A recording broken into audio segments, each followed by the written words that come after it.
Randall McMurphy, pretends to be mentally insane in order to get himself transferred to a mental institution and avoid hard labor. The other patients include young, anxious, stuttering Billy Bibbit, Charlie Cheswick, who is prone to temper tantrums, delusional, childlike Martini, the articulate, repressed homosexual Dale Harding, belligerent and profane Max Tabor, epileptics Jim Seffelt and Bruce Fredrickson, quiet but violent-minded Scanlon, tall, deaf-mute Native American Chief Bromden, and several others with chronic conditions. Ratched sees McMurphy's lively, rebellious presence as a threat to her authority, which she responds to by confiscating and rationing the patient's cigarettes and suspending their card-playing privileges.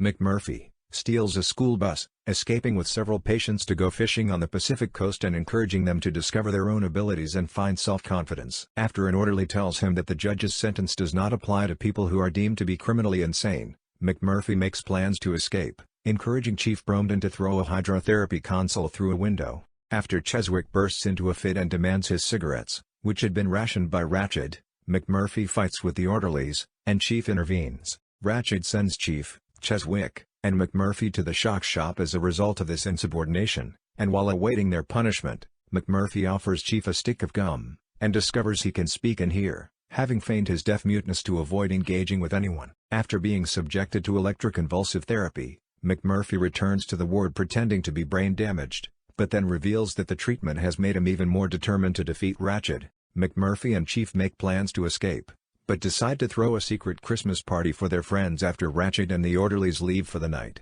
and he sneaks in two prostitutes, Candy and Rose. After the party, McMurphy and Chief prepare to escape, inviting Billy to come with them, but Billy refuses, and asks for a date with Candy, and McMurphy arranges for him to have sex with her. McMurphy and the others get drunk, and McMurphy falls asleep instead of making his escape with Chief. Ratched arrives in the morning to find the ward in disarray and most of the patients passed out, and she discovers Billy and Candy together, and aims to embarrass Billy in front of everyone. Billy manages to overcome his stutter and stands up to Ratched, and when he threatens to tell his mother, Billy cracks under the pressure and reverts to stuttering.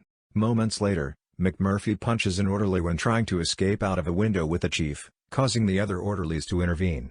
Ratched tries to ease the situation by calling for the day's routine to continue as usual, and an enraged McMurphy strangles Ratched.